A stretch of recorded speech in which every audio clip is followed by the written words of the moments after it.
ok. Alors, le thème de la journée, aujourd'hui, c'est adorer ou l'adoration qui fait descendre le ciel.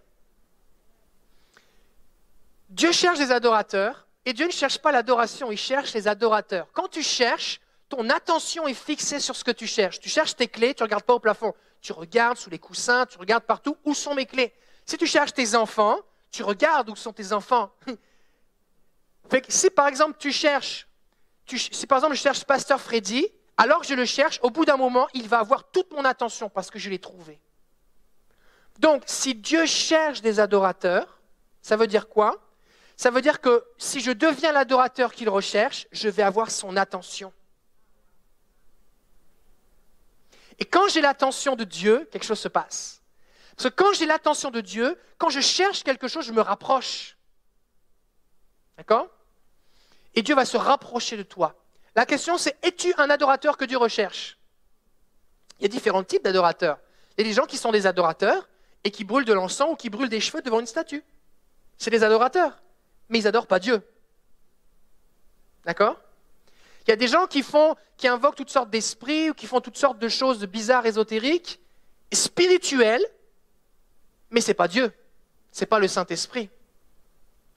Il y a des gens qui adorent Dieu, mais pas en esprit, avec la chair, avec leur intelligence. Et Jean chapitre 4, verset 23 nous dit, « L'heure vient, elle est déjà venue, c'est Jésus qui parle, où les vrais adorateurs adoreront le Père en esprit et en vérité. » Jésus parle des vrais adorateurs. Ça veut dire qu'il peut y avoir des faux adorateurs. Et le vrai adorateur, c'est celui qui adore le Père en esprit et en vérité. Ça, c'est les adorateurs que le Père recherche. Dieu est esprit, il faut que ceux qui l'adorent en esprit et en vérité. La fausse adoration peut être une forme religieuse. Et elle cherche le regard des hommes. Et Jésus va dire, quand tu pries, ne va pas au coin de la rue pour lever les bras pour que tout le monde te regarde, mais va dans ta chambre, là où personne ne te voit, et prie ton Père qui est là dans le secret. La vraie adoration, elle est pour Dieu, et elle ne se concentre seulement sur le fait d'avoir l'attention de Dieu, pas l'attention des hommes. Et il y a des gens qui vont dans les églises ou dans toutes sortes d'endroits attirer l'attention de Dieu sur eux. C'est pour ça que quand on est pasteur, un des trucs les plus difficiles, c'est de sélectionner les gens qui vont dans l'équipe de louange, parce qu'il faut filtrer les gens qui veulent venir ici pour chanter « À moi la gloire, regardez comme je chante bien ». Ces gens-là, on n'en veut pas. On veut les gens qui adorent dans leur chambre quand personne ne les regarde. Ces gens-là, on veut les sortir de leur chambre, les amener ici pour qu'ils conduisent le peuple. J'ai un ami, Freddy le connaît, il s'appelle Ismaël, et son père m'a dit un jour, c'était un jeune dans notre église, « Ah, mon fils Ismaël, quand je suis dans le salon, je l'entends, il y a sa guitare, il loue le Seigneur pendant des heures, il loue le Seigneur, je suis tellement béni, je suis dans la présence de Dieu à travers la porte et tout. » Je dis « Ah ouais ?» Puis là, j'ai commencé à prier pour lui, et le Seigneur m'a dit, « C'est lui le prochain pasteur jeunesse, je vais être avec lui. » Je dis « Ok. » Alors, je l'ai appelé, je lui ai dit « Voilà, j'aimerais que tu conduises la louange dimanche. » Là, j'ai dit « T'es assis? Oui, j'aimerais que tu conduises la louange dimanche. » Puis on avait une équipe de louange de 40 personnes sur le stage, tout ça. Puis il a dit « Ok, ben là, je dis, tout ce que je veux, c'est la présence de Dieu, comme dans ta chambre. » Puis là, il est venu, et puis, ce jour-là, ça a donné, on avait prévu la date, on avait prévu l'équipe, c'était pratiqué, tout ça, mais quelqu'un était décédé dans l'église, un jeune de 32 ans était décédé dans l'église la même semaine, et on avait fait l'enterrement, non, il était décédé le vendredi, et ça tombait le dimanche que Ismaël faisait la louange la première fois. Fait que s'il y a bien un moment où l'église est sous choc, c'était un placier de l'église, tout ça, il y avait une petite fille, sa femme qui laissait tout ça, c'était waouh. Et Ismaël est arrivé, il a changé un peu sa liste de chants, et dès les premières paroles, la présence de Dieu, quand il a commencé à chanter la présence de Dieu, on a senti une consolation fortifiée dans la présence de Dieu. Un adorateur, un vrai adorateur, il est connu de Dieu. Pourquoi? Parce que Dieu le connaît. Pourquoi? Parce que Dieu cherche ses adorateurs. Et quand il en a trouvé un, il devient son ami. Donc, là maintenant, il est pasteur jeunesse et vraiment Dieu l'utilise et vraiment je suis très fier de lui. Et Ismaël, si tu nous regardes, sois béni. Ismaël Bastrache à l'église Gospel Vie. Donc, c'est important qu'on soit des adorateurs en esprit. Maintenant, il n'y a pas de...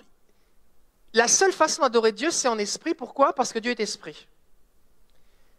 Donc, Ça veut dire quoi? Ça veut dire que mon adoration va en esprit dans le monde spirituel et déclenche quelque chose. Mais qui a fixé les règles dans le monde spirituel? C'est Dieu et c'est pas nous. Et ça, c'est vraiment quelque chose qu'on a besoin de se souvenir. C'est que Dieu, l'adoration qu'il recherche, elle est pour lui. Si je vous dis « adorez-moi », ça c'est un péché. D'accord? Mais quand Dieu dit « adorez-moi », est-ce que c'est un péché? Ce n'est pas de l'orgueil. Dieu n'est pas orgueilleux lorsqu'il dit « je suis glorieux », c'est juste vrai. Il est infiniment glorieux, puissant, saint, merveilleux, parfait. Dieu n'est pas orgueilleux lorsqu'il dit « adorez-moi ». Et c'est lui qui a fixé les règles de l'adoration. C'est lui, par exemple, qui a créé les anges, qui tournent autour de lui et qui disent « Saint, Saint, Saint est le Seigneur ». C'est lui qui les a créés et qui leur a donné le mandat de faire ces choses. Ça passe pourquoi? Parce qu'il aime ça. Dieu n'est pas fatigué qu'on lui répète qu'il est saint, malgré le fait qu'il le sait.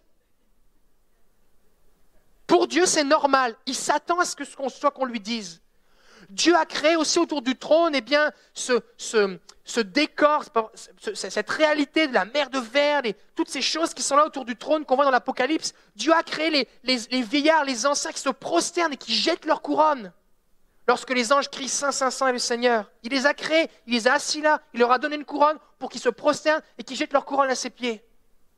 Et ensuite de ça, quand les anciens se prosternent, qu'ils jettent leur couronne, alors il y a la multitude des anges qui commencent à déclarer « Saint, Saint, Saint est le Seigneur ». Et tout le monde se prosterne. Et après ça va, la terre répond, il y a comme un écho, comme un canon, il y a une réponse qui est là entre le ciel et la terre. Et quand tout ce cycle est fini, les séraphins qui sont autour recommencent « Saint, Saint, Saint est le Seigneur ». Et ça recommence. Et Dieu est là, il aime ça. C'est lui qui a tout. C'est lui qui a fait le setup, comme on dit en bon québécois. C'est lui qui a tout organisé, mis en place. Il veut que ce soit fait comme ça. Et il y prend plaisir. Et c'est important qu'on comprenne que c'est Dieu qui détermine comment il veut être adoré. Par exemple, j'ai ma petite fille, Chloé, qui va avoir sa fête d'anniversaire le 24 juin. Et là, ça fait des semaines qu'elle me dit « Voici le jour de ma fête, voici ce que je veux ». Là, elle m'a dit récemment « Quand je vais me lever à ma fête, je voudrais que tu mettes un petit mot en dessous de mon oreiller, tout ça. » Parce que c'est sa fête. Fait que ce qui est important, c'est que je comprenne ce qui va lui faire plaisir à elle. Parce que si je lui fais quelque chose qui ne lui fait pas plaisir, ou qui ferait plaisir à sa sœur ou à quelqu'un d'autre, elle, ça ne va pas la toucher. Donc, si je veux lui faire plaisir, il faut que je lui offre, ou que je lui donne des attentions qui lui font plaisir à elle. Et ce qu'elle fait, c'est qu'elle m'aide en m'expliquant ce qui lui ferait plaisir. Et bien, dans la Bible, Dieu nous aide en nous expliquant comment on doit l'adorer. Mais de la même façon que ce serait ridicule de vouloir essayer de plaire à ma petite fille, ou à ma femme, ou à un ami, de façon contraire à ce qu'il m'a dit, ou ce qu'elle m'a dit qui lui ferait plaisir, ben pourtant c'est ce qu'on fait avec Dieu. Dieu nous dit, voici comment je veux que vous m'adoriez, puis nous on dit, ben moi ça ne me tente pas trop, fait que voici comment moi je vais le faire. Parce que ça me fait du bien à moi, et puis je me sens mieux et je suis plus à l'aise. Oui, mais ce n'est pas pour moi, c'est pour lui. C'est pour lui. Quand par exemple tu chantes joyeux anniversaire, tu ne chantes pas joyeux anniversaire pour quelqu'un parce que tu aimes t'entendre chanter. Tu le fais parce que tu veux que la personne l'entende. Et Dieu c'est pareil. Est-ce que vous me suivez? Il faut que vous compreniez que lorsque l'on adore en esprit, par la foi, avec cette compréhension que mon adoration produit quelque chose dans le monde spirituel, ça change l'atmosphère spirituelle. Ça déclenche le surnaturel. Et adorer en esprit, c'est adorer pour lui et pas pour ceux qui sont autour de moi. Donc la première chose, si vous voulez être un adorateur que Dieu recherche, il faut que vous mourriez à votre réputation. Vous devez renoncer à l'idée de ce que pensent les gens de vous. Et qu'est-ce qu'on va penser de moi? Rien. Ce n'est pas ça qui est important. C'est qu'est-ce que lui va penser de moi.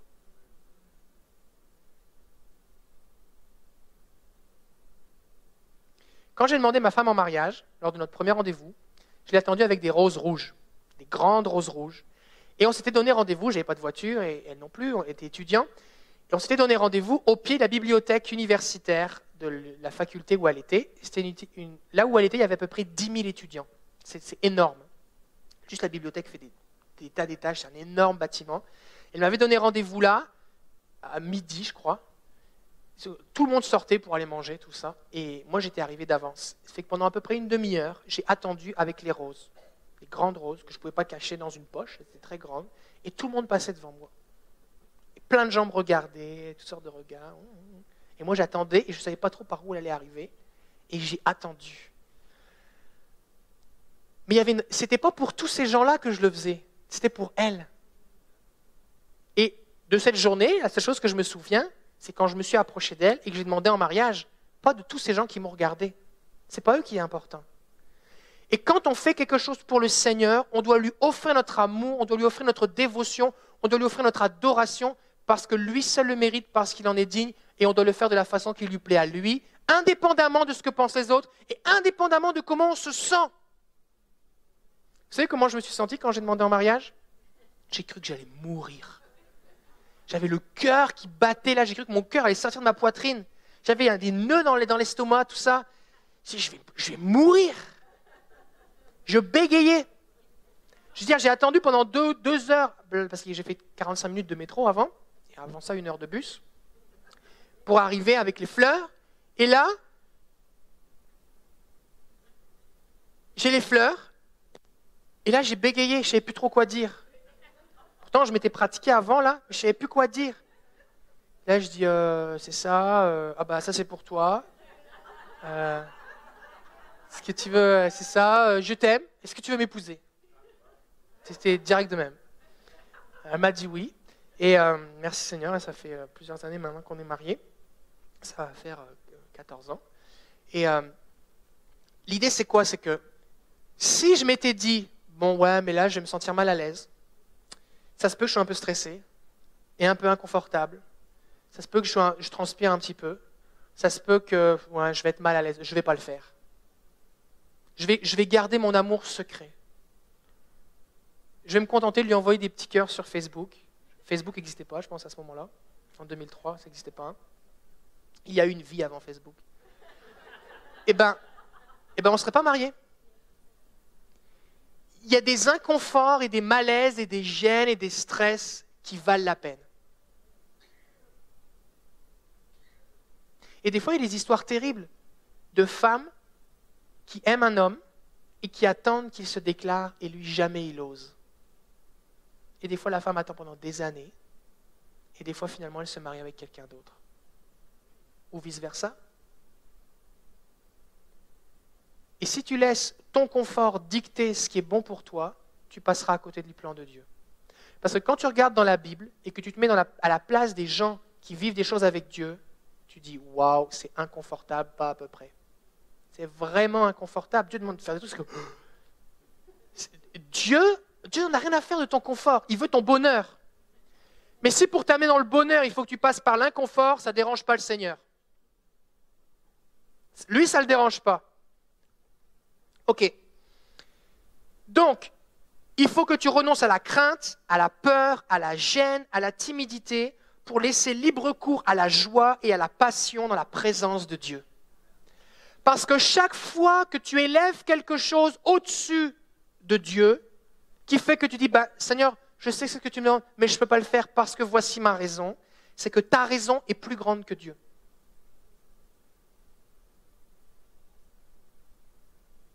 Et si ton excuse est plus grande que Dieu, qu'elle prend la place de Dieu, ça devient comme une idole. Ta réputation peut être une idole. Ton amour-propre peut être une idole. Dieu doit être digne de tout. De tout. Alors c'est un processus. C'est un processus d'affranchissement et de libération vers plus de liberté. C'est une mort à soi-même. C'est une mort et un renoncement à toutes les pensées et les conceptions religieuses pour vivre pleinement la liberté de l'esprit. Parce que la Bible dit que là où l'Esprit du Seigneur, là est la liberté. Je vais te poser une question. Si là, aujourd'hui, maintenant, le Seigneur te dit « Mets-toi à genoux devant moi, devant tout le monde », est-ce que tu peux le faire? Il y a des gens qui vous disent oui, il y a des gens qui vous disent « Oula, je ne sais pas trop ». Peut-être que ça, c'est ta limite pour l'instant. Si le Seigneur te dit « Lève tes mains », est-ce que tu peux lever tes mains? On ne va pas jouer à Jacadi, là, mais... Moi, je vais vous expliquer mon parcours. la première fois que j'ai commencé à prier, dans l'église où j'étais, un signe que tu étais un chrétien converti, c'est qu'il fallait que tu élèves ta voix pendant la louange. Si tu n'élevais pas ta voix dans la louange, comme Seigneur, merci parce que tu m'as sauvé, alléluia, que tout le monde l'entendait, tu n'étais comme pas vraiment considéré comme un vrai chrétien. C'était comme un demi, tu vois, ou trois quarts. Et donc, c'était comme super important que tu élèves ta voix. Et il y a une grosse pression qui était mise là-dessus. Souvent, il y avait des enseignements sur il faut élever sa voix, c'était quand même super important. Puis là, il y avait 250, 300 personnes dans la salle. Puis moi, je me suis converti, j'avais 16, 17 ans. Puis là, c'est comme, tu prends ton courage à deux mains, puis là, tu as le cœur qui bat, tu fermes tes yeux, tu sais plus trop si tu vas t'évanouir, puis la grosse pression, le gros stress. Fait que, il y a eu un moment où j'ai franchi le cap de dire, OK, j'élève ma voix pour Jésus. Ça, c'était comme, c'était quelque chose. Après ça, il y a eu l'étape où j'ose lever les mains. Mais c'est parce que si les gens autour de toi, quand tout le monde dit « Ok, tout le monde lève les mains », ça c'est facile. Mais quand tu es dans la présence de Jésus, tu as le goût de lever tes mains, et qu'au moment où tu commences à lever tes mains, tu sens ou tu perçois que ça se peut que je sois le seul à lever les mains, ça se peut que j'ai l'air bizarre, ça se peut qu'on pense « Mais pour qui il se prend ?» ou ceci ou cela. Et là, tu as une lutte. Et là, tu te sens tout seul. Et là, finalement, j'ai remporté la victoire. Un jour, j'étais dans un rassemblement jeunesse et j'ai été vraiment saisi par le Saint-Esprit et j'ai dansé devant Dieu. Je ne suis pas vraiment quelqu'un qui danse, vous pouvez demander à ma femme. Même le jour de notre mariage, il n'y avait pas de danse. Je ne suis pas vraiment un danseur, je ne suis pas non plus comme un sens de la danse très développé. Mais ce jour-là, j'étais saisi par Dieu, je dansais de toute ma force. C'était vraiment spirituel, j'ai vraiment été saisi par Dieu. Comme quelqu'un qui est baptisé dans le Saint-Esprit, qui se met à parler en langue, il n'y a plus de contrôle. Sauf que là, c'était mon corps. Je dansais devant Dieu de toute ma force. Je me dis, mais qu'est-ce que je fais? Il y avait une rangée de pasteurs derrière moi. Je me dis, mais qu'est-ce que je fais? Et en même temps, je sentais la joie du Seigneur. Il y a quelques années, je me suis retrouvé un moment, j'étais à l'église et puis dans la louange, j'étais là au premier rang et puis je sentais que le Seigneur voulait que je me mette à genoux devant lui. Et je ne voulais pas paraître orgueilleux ou je ne sais pas trop quoi. J'avais toutes sortes de ces fausses conceptions, mais si dans l'église, je ne peux pas me mettre à genoux devant le Seigneur, qu'est-ce qu'on fait là? C'est comme si tu vas dans un centre d'achat et tu n'as pas le droit d'utiliser tes moyens de paiement. Tu n'as pas le droit d'acheter quelque chose, il y a un problème. Ici, c'est un centre d'achat, il y a des prix partout, plein d'objets, mais tu n'as pas le droit d'acheter. Mais qu'est-ce qu'on fait ici? Ici, on dit, Seigneur, viens, on est là pour nous te chantons, nous nous prosternons, je me prosterne devant toi, je fléchis le genou. Des fois, on a même des chants, toi seul me fais fléchir le genou, et tout le monde reste debout. Je danse comme David, et tout le monde est comme ça. Tu viens de mentir, là. Tu viens de mentir dans la face de Dieu. Et là, je me suis mis à genoux. Et là, Dieu m'a mis dans un processus de mort à moi-même et à cette gêne, tout ça. Pour un moment, il m'a dit, OK, prosterne-toi. J'ai dit, OK, voilà, c'est comme, OK, c'est fou. Là, tu luttes pendant 3 ou 4 chants. OK, Seigneur, j'y vais pas. OK, maintenant, j'y vais. OK. Non, j'ose pas. Puis finalement, tu le fais. Puis là, tu vis un temps avec le Seigneur. Puis après ça, le Seigneur m'a amené dans un temps où, et je vais en parler après, le Seigneur m'a parlé d'utiliser des bannières, d'utiliser de célébrer avec fierté le Seigneur, d'utiliser des drapeaux, tout ça. Et là, j'ai dit, OK, c'est vraiment trop pour moi, là. Mais le Seigneur me harcelait avec ça. Je dis, OK. Et là, on avait des bannières dans notre église, des drapeaux. J'ai commencé à prendre un drapeau un petit peu. Puis là, je chantais comme, fais-le vraiment, tu vois. Le Seigneur me disait comme, fais-le vraiment, là. OK, genre, ça, c'est comme ça, danser avec Jésus, avec un drapeau. Puis à un moment, on avait acheté pour les enfants des serpentins, c'est un petit bâton comme ça, avec un long ruban, là. Un ruban, c'est ça, un ruban, de toutes les couleurs. Et là, je suis là dans la louange, tout le Seigneur, alléluia. Et là, je me sens comme super spirituel, parce que je saute, je danse, genre, je me sens à fond. Et là, j'ai une image, j'ai une vision, et je me vois en train de danser avec le ruban. Et là, je suis comme, Seigneur, c'est trop, là. Seigneur, c'est too much. C'est trop, Seigneur. Je commence à négocier avec Dieu. Seigneur, c'est trop, je ne peux pas faire ce truc. C'est un truc pour les enfants. Moi, je suis quand même le pasteur, là. On est sur YouTube et tout. Tout le monde est derrière moi, tout le monde me regarde. C'est quoi ça? Et là, je sens que ça me dit, c'est comme, tu veux m'adorer? Voici ce que je veux de toi aujourd'hui. OK. Alors, OK, j'y vais. Alors, je prends le truc. Là, je commence à faire ça un peu, là. Puis là, je me sens qu'il faut que je le fasse vraiment. Vraiment. Je dis, OK, c'est bon. Et là, au moment où je l'ai fait, j'ai senti dans l'esprit que quelque chose se brisait. Il y a quelque chose qui s'est libéré dans l'atmosphère. Et je me souviens de ce jour, et là, les gens sont arrivés sur le devant, Et puis comment on commence à danser, prendre des drapeaux, la présence de Dieu, la joie, la gloire de Dieu est descendue. Pourquoi je vous dis ça? Parce que je ne veux pas que vous croyiez que ce que je suis en train de vous enseigner, c'est une mode. Je ne veux pas que vous croyiez que ce que je suis en train de vous enseigner, c'est quelque chose que je suis né avec ou que j'ai toujours vécu ça. Je veux que vous compreniez que c'est une révélation progressive que j'ai eue et que peu importe où vous êtes rendu, vous êtes dans un cheminement aussi. Je ne veux pas que vous vous sentiez jugé ou rabaissé ou élevé ou comparé, que vous vous compariez les uns aux autres. Mais ma responsabilité, c'est de vous expliquer ce que la Bible dit pour que vous puissiez vivre tout ce que Dieu a prévu pour vous. Et mon rôle, c'est de vous montrer le chemin. D'accord ? En tout cas, une chose est sûre, c'est que quand tu adores le Seigneur avec passion, il y a quelque chose de spirituel qui se déclenche. Si tu regardes dans 2 Samuel chapitre 6, au verset 14, si on peut l'afficher, 2 Samuel 6, 14, ça nous dit que David dansait de toute sa force devant le Seigneur. Et si on regarde au verset 16, la Bible dit que Michal, sa femme, l'a regardé du haut de la fenêtre et elle l'a méprisé parce qu'elle le voyait sauter et danser devant le Seigneur. Et elle va le mépriser, elle va dire, mais là, tu te comportes comme un moins que rien. Et il va dire, mais moi, ça ne me dérange pas d'avoir l'air fou, indigne. Et je suis même prêt à être encore plus indigne à tes yeux du moment que j'ai la faveur du Seigneur. Et ce qui est important, c'est d'avoir cette attitude. On ne veut pas mépriser les gens. On ne veut pas se dire, moi je suis super spirituel, je danse même avec un ruban, tu sais, avec toi, tu fais juste taper des mains, d'accord? C'est pas ça l'idée, d'accord? Mais ce que je recherche, c'est la faveur et l'attention du Seigneur.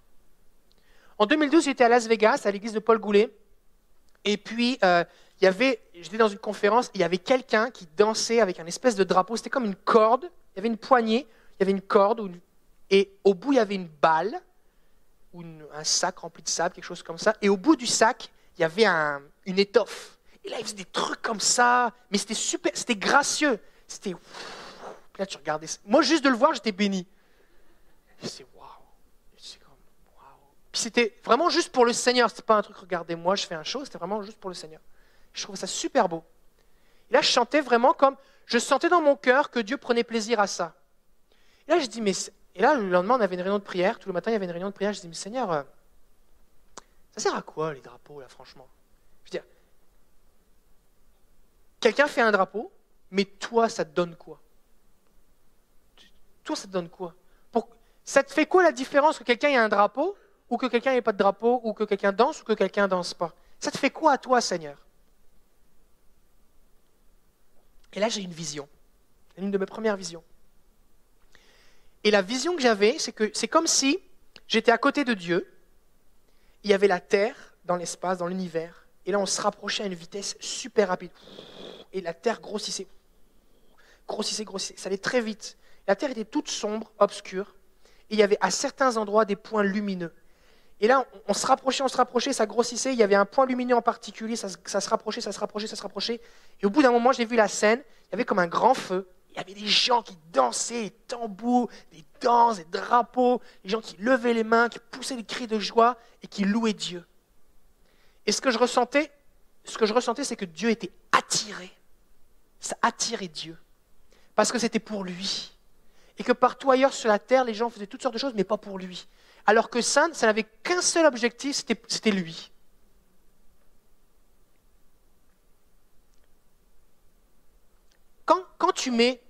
Quand tu te prends une maison à oiseaux et que tu mets de la bouffe dedans, c'est pas pour toi, c'est pour l'oiseau. Qu'est-ce que tu fais? Tu prends la maison oiseau, tu mets de la bouffe, des graines, toutes sortes de graines. Suivant les oiseaux, tu mets des graines différentes tailles de graines, tout ça. Et qu'est-ce que tu fais? T'attends. Et pourquoi tu fais ça? C'est juste parce que tu veux voir l'oiseau. Il y a certains oiseaux qui sont super beaux, il faut tel type de graines. Alors tu mets tel type de graines, des fois tu les payes bien cher, juste pour voir tel oiseau. Peut-être un écureuil qui vient bouffer tes graines. Là, tu es frustré parce que ce n'est pas l'écureuil que tu veux voir, c'est l'oiseau. Il faut que tu protèges les graines de l'oiseau. Parce que tu veux voir l'oiseau. Tu comprends? Et c'est juste fait pour lui. Et l'oiseau, il le sait, il vient. Quand tu adores le Seigneur de la façon qu'il aime lui, c'est juste pour lui. Si Dieu n'existe pas, ça n'a aucun sens. J'entendais Luc Dumont qui disait que celui qui danse a l'air d'un fou pour celui qui n'entend pas la musique. Si tu regardes des gens dans une boîte de nuit, dans un club, ou dans une fête, un bal, peu importe, et tu coupes le son, ça n'a pas de sens. Tu n'entends pas le rythme, tu n'entends rien, c'est bizarre, qu'est-ce qu'ils font? Mais si tu mets la musique, oh là, ça fait du sens. Là, ça fait du sens. Ton adoration a pour but d'attirer la présence de Dieu. La manifestation de la présence de Dieu. Et en fait, elle serait vaine et inutile si Dieu n'existait pas.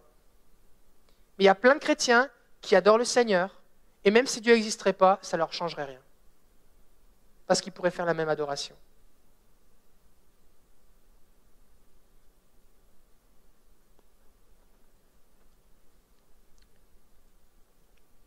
L'adoration qui attire Dieu, elle est extravagante. Elle est passionnée. David, c'était un roi. Il aurait pu juste dire, bon, vous allez louer le Seigneur, moi je vous regarde. Ou je vais taper des mains un petit peu, ou du pied. Non, il a dansé, il sautait. Et quand on loue de façon passionnée, extravagante, on a toujours l'air fou pour ceux qui se tiennent à distance. Il y a des choses qu'on ne peut comprendre que lorsqu'on est dans la présence de Dieu.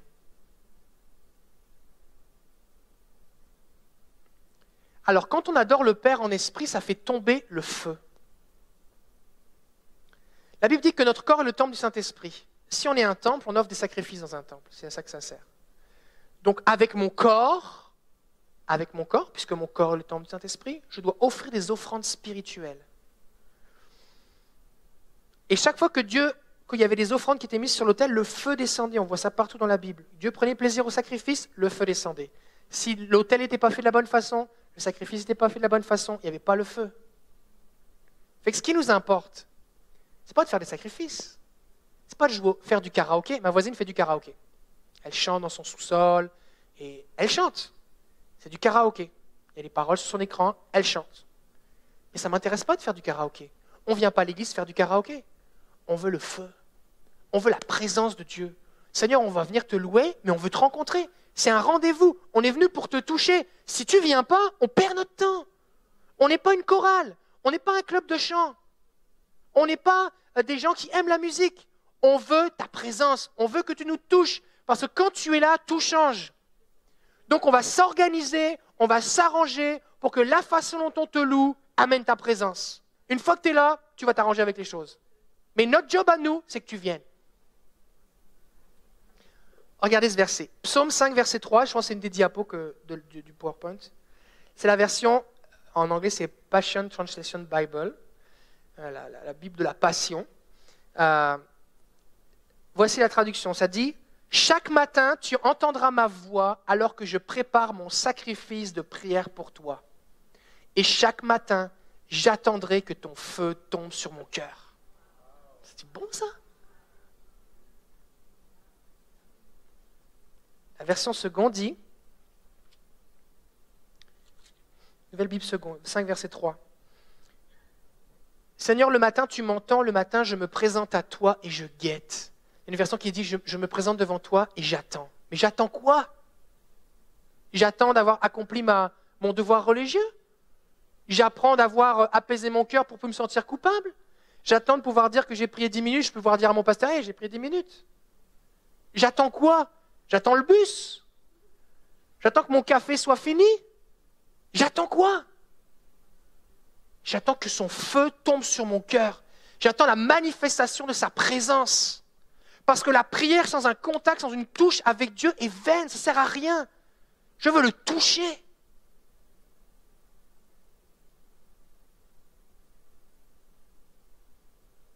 Une jeune femme qui se prépare pour un rendez-vous galant. Elle va s'habiller, elle va se coiffer, peut-être elle va se maquiller, elle va choisir ses chaussures, son sac, ses habits, elle va faire plusieurs essayages, elle va en parler avec ses amis. Qu'est-ce que tu penses, lui, Lee? C'est devant son miroir, non, c'est pas celle-là, je rechange, on change les cheveux, on change tout, je ne sais plus trop, Seigneur, aide-moi, donne-moi un habit prophétique, comment, tout ça, le parfum, les trucs, machin, ok. Il se prépare. Mais le but de tout ça, c'est quoi? C'est de plaire à celui qu'elle va rencontrer. Maintenant, si celui qu'elle devait rencontrer ne vient pas au rendez-vous,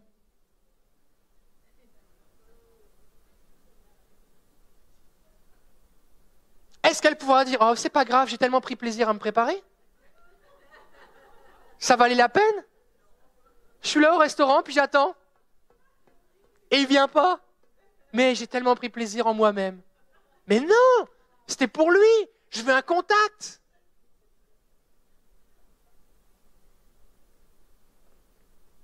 Beaucoup de croyants vivent cette déception parce qu'ils se préparent à leur façon.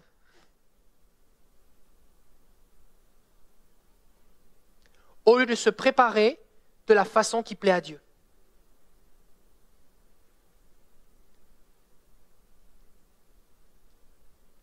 Psaume 68, verset 4, qui va afficher sur l'écran, je vais vous lire dans 3 versions.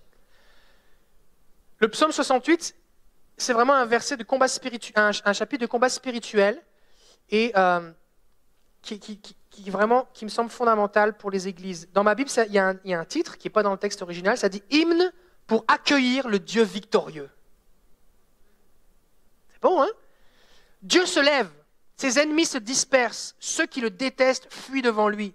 Comme la fumée se dissipe, tu les dissipes, comme la cire fond au feu, les méchants disparaissent devant Dieu. La version Nouvelle Bible seconde, avant qu'on lise les autres diapos, dit « Mais les justes se réjouissent, ils exultent devant Dieu ». Exulter, c'est un niveau de joie que tu perds la carte, tu n'es plus là. C'est un niveau de joie, c'est comme une hystérie, exulter. Ils exultent, les justes exultent devant Dieu. Ils sont gais, ils sont dans l'allégresse, ils sont comblés de joie. Chantez pour Dieu, chantez son nom par des psaumes, frayez le chemin à celui qui chevauche dans les plaines arides. Autre version, version Darby, verset 4. Chantez à Dieu, chantez son nom, dressez un chemin à celui qui passe comme à cheval par les déserts. Son nom est Yah, réjouissez-vous devant lui. Yah, c'est un des noms de Dieu en hébreu. Il y a Yahweh, Yah. Donc, on dresse un chemin pour qu'il arrive. Version second 21. Chantez en l'honneur de Dieu, célébrez son nom, préparez le chemin à celui qui s'avance à travers les déserts. Préparez le chemin. Version Semeur. Chantez à Dieu, célébrez-le par vos chants, louez son nom, frayez la voie de celui qui chevauche les nuées. Il a pour nom l'Éternel. L'idée ici, c'est quoi? C'est que ma louange, le niveau de ma louange, prépare et trace un chemin devant Dieu pour que Dieu emprunte ce chemin. Pourquoi? Parce que Dieu est digne de la gloire. Et il faut que la gloire le précède lorsqu'il arrive. Quand Dieu s'est présenté à Élie sur la montagne, d'abord il y a eu le feu, les rochers qui se tremblaient, le vent puissant, toutes sortes de trucs, avant que Dieu arrive. Ces choses annonçaient sa présence, annonçaient sa venue. Quand il y a un dignitaire, quelqu'un annonce sa venue. Récemment, j'étais dans un tribunal et il y avait un greffier et il a dit « Levez-vous, silence, levez-vous ». Le juge entre. Alors, tout le monde se lève, tout le monde est silencieux. Que le gars soit tatoué, pas tatoué, qu'il soit coupable ou pas coupable, qu'il va plaider coupable ou pas coupable, tout le monde est comme le juge arrive. Et quelqu'un annonce sa venue. Tu n'arrives pas, le juge est là pour t'attendre. Tout le monde s'installe, on t'explique avant quoi faire. Quelqu'un dit maintenant silence. Levez-vous pour la cour. Ok, tout le monde se lève. Et on t'a expliqué avant que si tu ne respectes pas ce qu'on dit, on te met dehors. Il dit ok. Il dit ok. Et le juge arrive. Il regarde, bonjour, vous vous asseoir. Machin. Mais si on fait ça pour un juge de cour municipale, qu'est-ce qu'on devrait faire pour Dieu? Fait que le pasteur n'est pas celui qui amène la présence de Dieu. L'Église prépare le chemin à la présence de Dieu. Votre passion dans la louange et l'adoration fait ce qui fait que Dieu vient. Et que votre pasteur, ou alors quand vous allez être dans votre vie quotidienne, le fait que vous frayez le chemin à la présence de Dieu fait que Dieu est avec vous. La présence manifeste de Dieu est là. Et dans la présence manifeste de Dieu, des choses se passent. Parce que Dieu agit.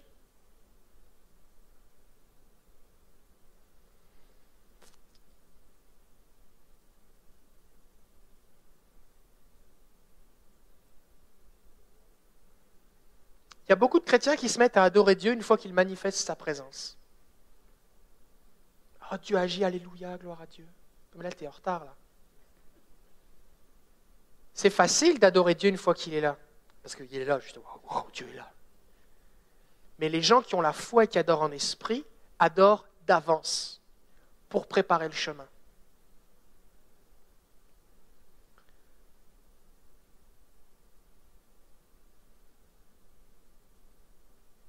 Ok. Je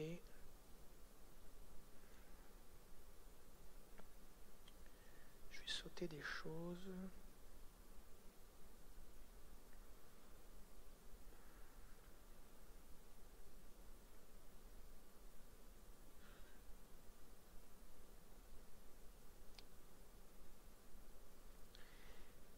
Dans les Actes, il est dit que, c'est Jacques qui parle, et il va dire que dans les derniers temps, Dieu va relever et restaurer la tente de David.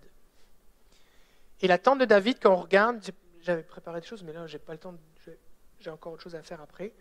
Mais en gros, la tente de David, c'était un endroit où il y avait 4000 prêtres, lévites, chanteurs, musiciens, danseurs, qui jour et nuit, 24 heures sur 24, 7 jours sur 7, pendant 40 ans, ont adoré le Seigneur, avec pour seul public la présence de Dieu.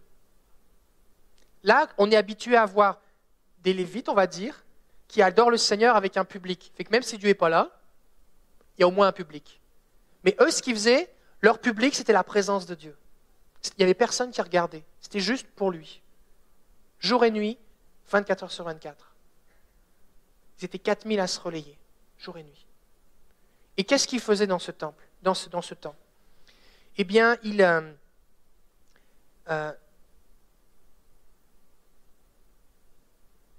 ça dit au 1 Chronique chapitre 16 verset 4, c'est dans l'une des diapos, mais j'en ai sauté peut-être une dizaine. Il confia David à des Lévites la responsabilité de faire le service devant l'arche de l'Éternel, de rappeler le souvenir de l'Éternel, le Dieu d'Israël, de le louer et de le célébrer. Donc, quand il rappelait le souvenir de l'Éternel, il n'y avait pas de public, c'était pour le Seigneur.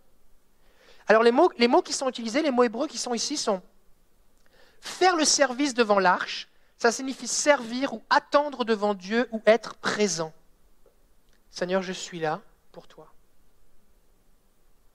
Je t'honore de ma présence. Quand tu vas à un enterrement, en général, la personne est morte. À moins que Jésus vienne et que la ressuscite, mais en général, tu vas à l'enterrement d'un mort. Jusque-là, vous me suivez. Bon. Donc, tu ne viens pas à l'enterrement pour le mort, parce qu'il ne peut pas te voir. Tu peux venir à l'enterrement pour les gens de la famille, mais des fois, ça arrive que tu connaissais que le défunt. Tu ne connais pas les membres de la famille. Et que comme eux ne te connaissent pas, que tu sois là ou que tu ne sois pas là, ça change quoi? Ça ne change rien. Pourtant, tu vas venir honorer la personne qui n'est pas là et qui n'en sera pas consciente de ta présence.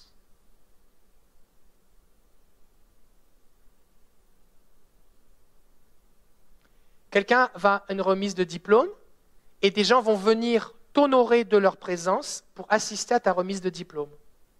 Mais qu'ils soient là ou qu'ils ne soient pas là, tu vas avoir ton diplôme pareil.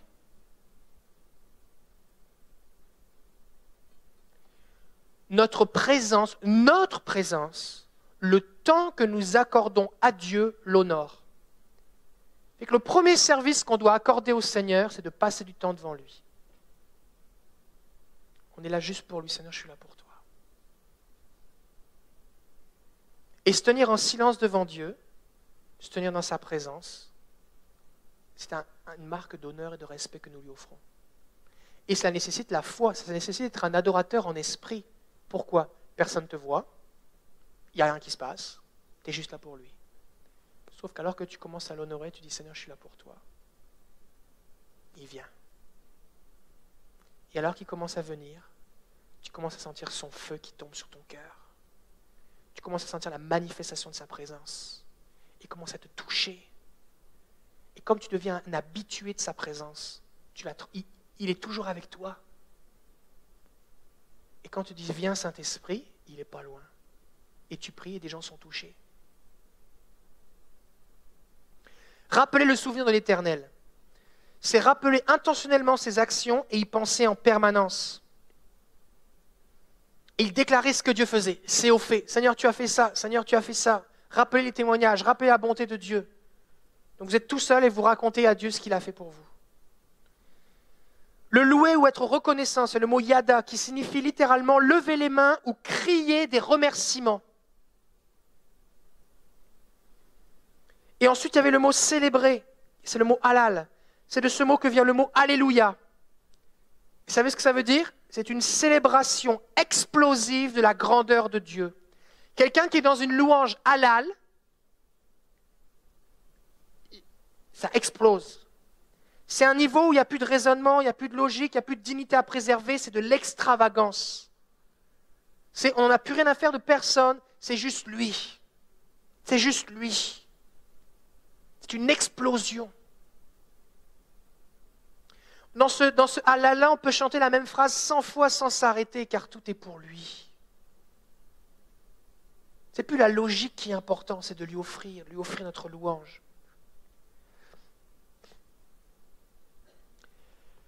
Et le Seigneur veut vous amener dans un niveau d'adoration extravagante.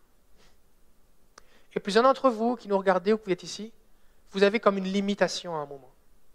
Et le Seigneur veut que cette limitation soit brisée pour que vous viviez une pleine liberté. Une pleine liberté. Pourquoi?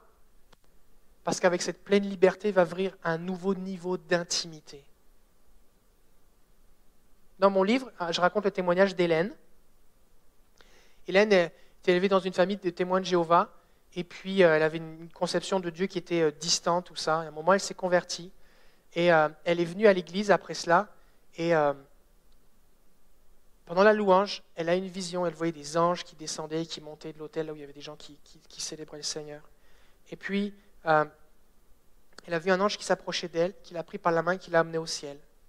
Puis là, cet ange a commencé, elle s'est retrouvée au ciel prosternée, elle a entendu une voix, elle ne voyait rien, mais elle a vu une voix qui lui disait « Tu es ma fille », et Dieu a commencé à lui parler de son identité de fille, tout ça. Puis quand elle est revenue, elle a une vision, elle est revenue comme dans son corps, comme la vision a terminé. Et là, elle a une vision, il y avait une cage avec son cœur, et Jésus s'approchait, il ouvrait la cage et il sortait son cœur.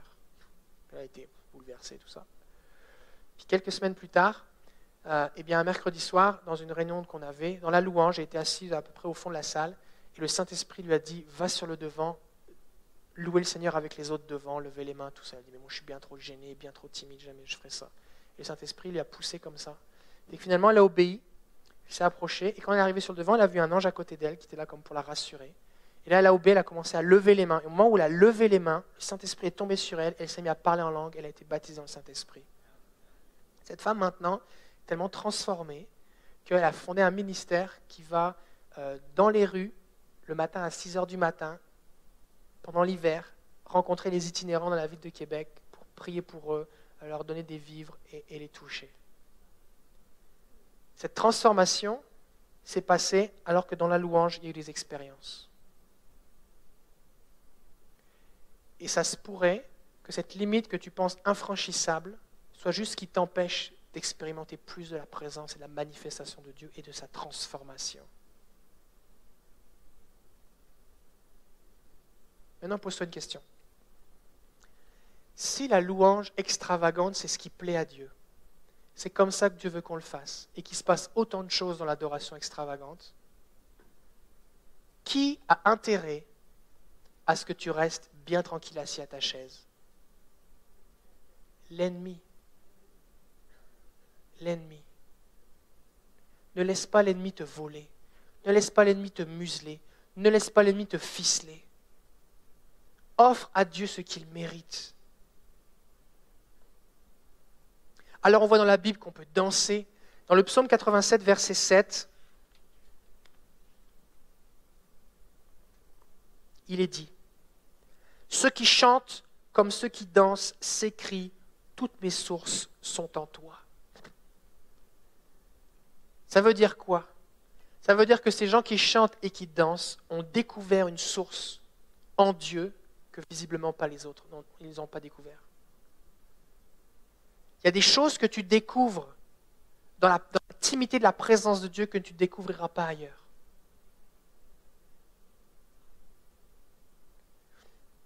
Il y a plein de gens qui ont été transformés dans notre Église et la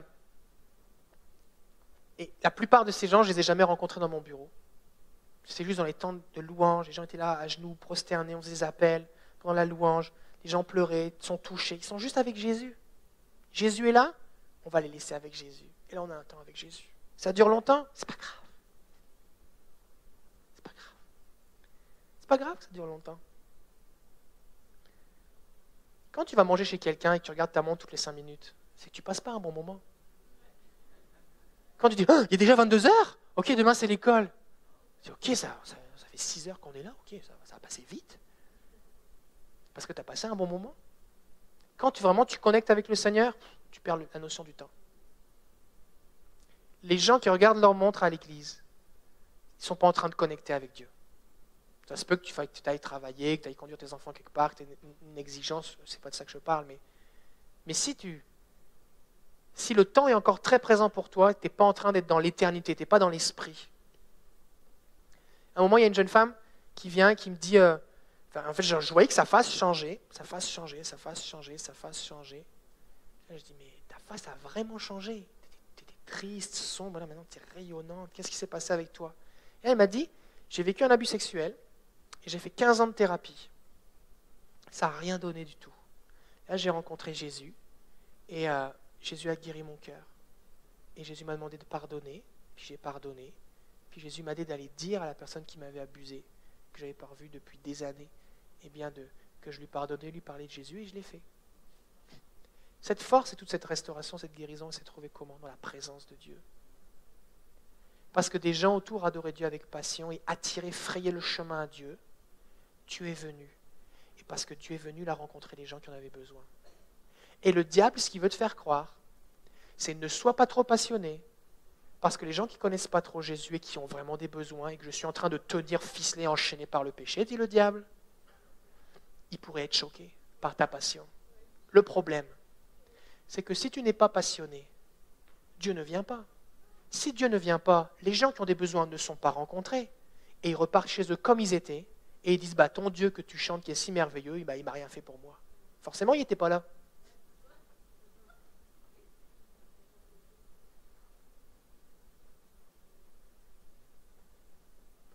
Il y avait un jeune qui était venu faire ses études à Montréal. Et ce jeune, il quittait ses parents habitaient au Brésil, je pense, et il venait faire ses études à Montréal. Et là, il se dit, super, il habitait chez sa sœur, il dit, super, là, mes parents sont plus là, c'est parti, faut que j'aille un peu à l'église avec ma sœur le dimanche matin, mais après ça, je vais faire la fête avec mes amis, mes parents sont plus là. Et qu'il arrive le samedi à l'aéroport, dimanche matin, il vient à l'église. Puis là, il est assis à côté de sa sœur et de son beau-frère. Puis là, tout le monde chante la louange, la passion, tout ça. Et la présence de Dieu vient sur lui, il est convaincu de péché, il se repent et donne sa vie à Jésus. Il se met à pleurer. L'année suivante, sa petite sœur arrive aussi faire ses études. Pareil, le même plan. Les parents ne sont plus là, je vais faire le party, je vais faire la fête. Elle arrive le samedi, dimanche, elle est à l'église. Elle est assise à côté de son frère, celui qui s'est converti l'année précédente. Pendant la louange, la présence de Dieu, elle dit, mais c'est quoi? Ouais, c'est la présence de Dieu, repens-toi. La fille s'est convertie de là. Le truc, c'est quoi? C'est que collectivement, on a un rôle à jouer à frayer le chemin à la présence de Dieu. Ce n'est pas le pasteur qui fraye le chemin. Au Québec, on sait ce que c'est que la route est bloquée par la neige, attendre que la gratte passe, attendre que la souffleuse passe. Quand il neige vraiment beaucoup et que ton char est coincé, ton véhicule est coincé, tu peux y aller avec une pelle. Ça va être long. Peut-être même tu vas dire, regarde, je sors pas, j'attends que la grâce passe. Si tu penses que c'est le pasteur qui fraye le chemin, c'est comme si tu dis, pasteur Freddy ou pasteur, prends ta pelle, vas-y, nous on te suit. On va marcher là où c'est déneigé. Mais si toute l'église fraye le chemin, c'est comme les gros chasse-neige. Et là, il y a un chemin, il y a une autoroute. Au Québec, des fois, on voit 4 ou 5 chasse-neige qui passent les uns après les autres et qui déneigent l'autoroute 4 ou 5 fois d'un seul coup. Fait que si dans l'unité, on fraye le chemin au Seigneur, Dieu vient puissamment. Et plus de gens sont rencontrés. Donc on voit dans la Bible qu'on peut danser devant Dieu. En fait, ce n'est pas qu'on peut, c'est qu'on doit. Parce que ça dit, c'est un impératif, danser devant Dieu. On doit sauter devant Dieu. On doit pousser des cris de joie devant Dieu. On doit lever des mains devant Dieu. On doit taper des mains devant Dieu. On doit se prosterner devant Dieu. On doit s'agenouiller devant Dieu. On doit se courber devant Dieu. On doit lui offrir notre louange. Et la Bible nous parle aussi d'utiliser des bannières. Et ce matin, je voudrais terminer avec un acte prophétique. Parce que quand on déclenche, quand on fait les choses comme Dieu veut, alors il accomplit ce qu'il a promis. Tu te repens, tu as le salut. Tu demandes pardon, tu reçois la paix.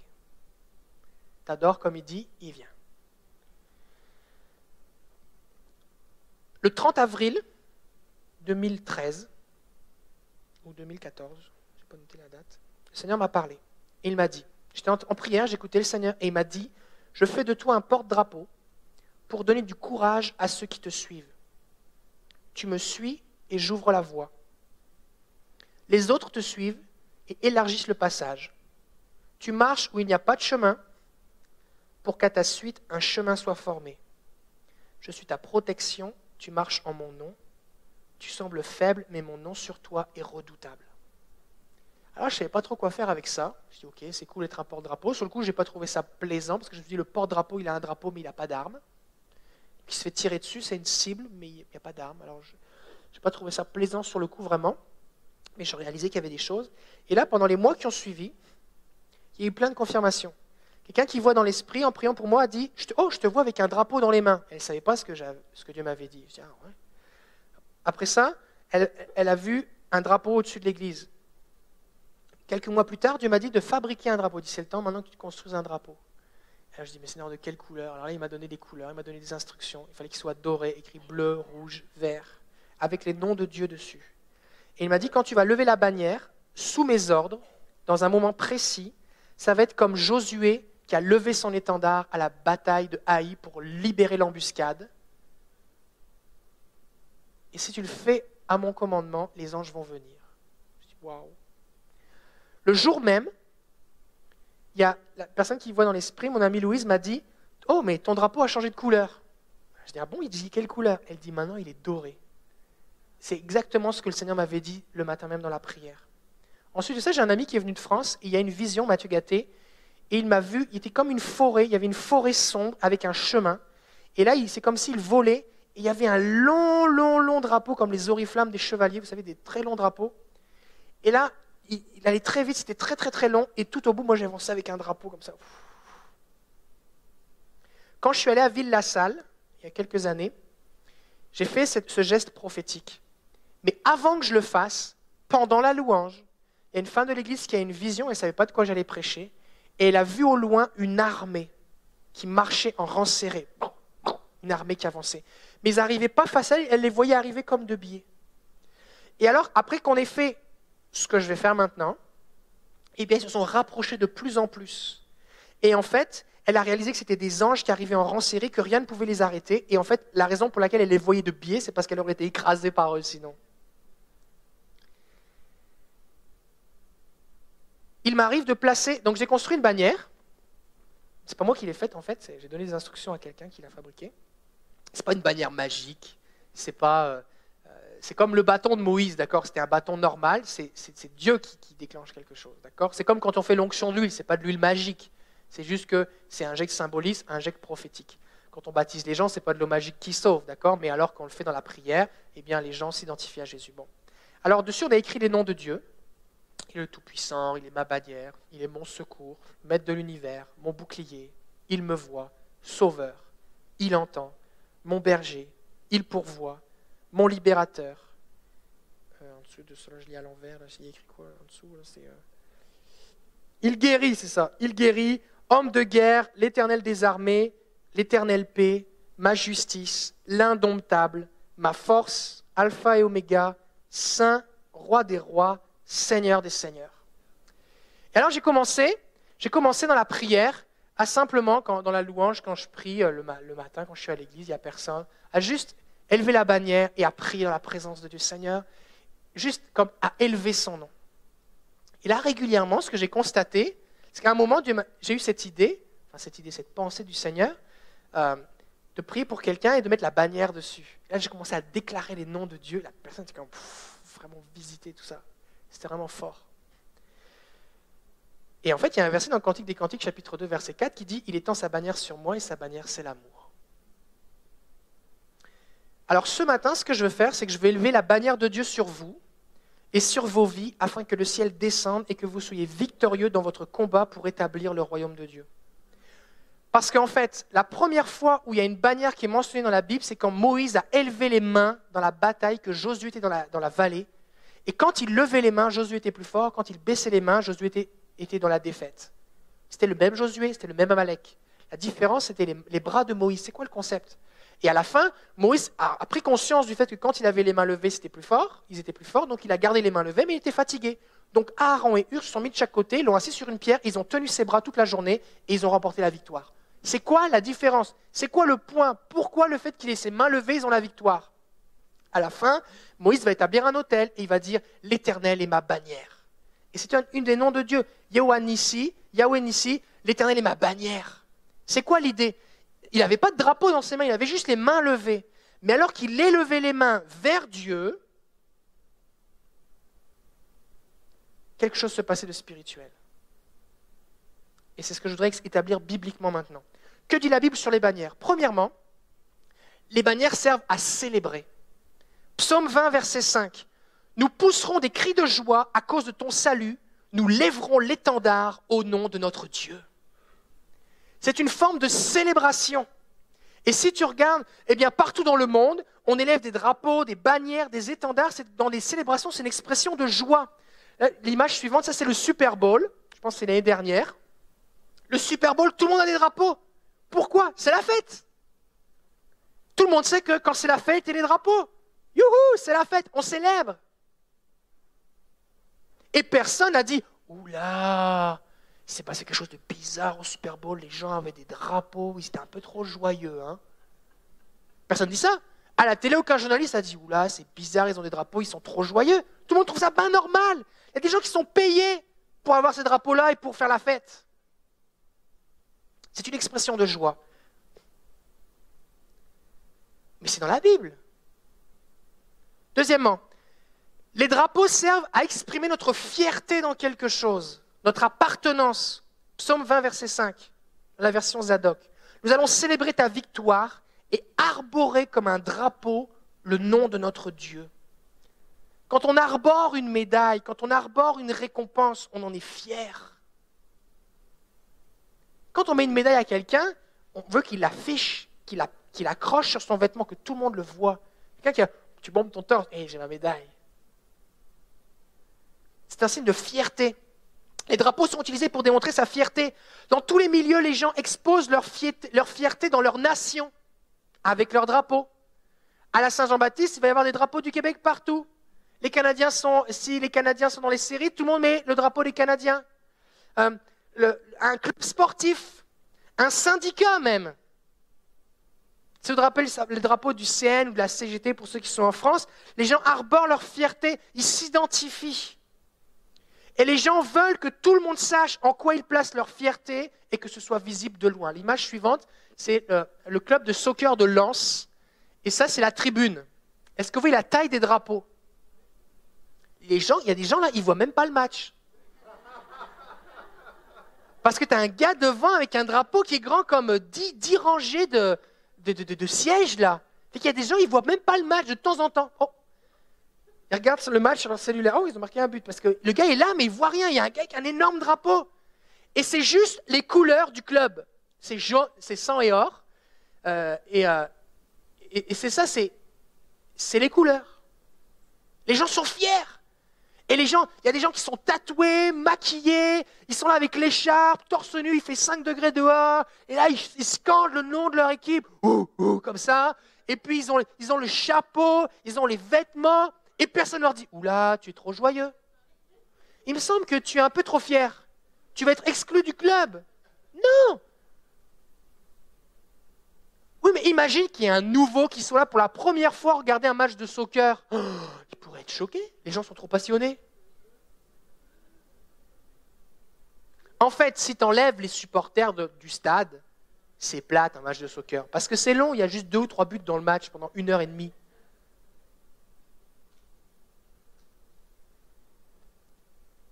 C'est un signe aussi d'appartenance, d'unité, de rassemblement. Dans Nombres, chapitre 1er, verset 52, les Israélites camperont chacun dans son camp, chacun près de sa bannière, armé par armée. Un signe d'appartenance, d'unité. On se rassemble autour de la bannière. Cantique des Cantiques 6.4 nous dit « Tu es belle, mon ami, comme Tirsta, agréable comme Jérusalem, mais terrible comme des troupes sous leur bannière. » Quand les troupes sont unies dans la bannière marche devant et les troupes suivent. D'ailleurs, quand on a pris le drapeau est tombé, oula, ça veut dire on a perdu, c'est un signe de « allez-vous-en, on a perdu ». Et si le porte-drapeau se fait tuer, quelqu'un tout de suite reprend le drapeau pour que l'assaut continue.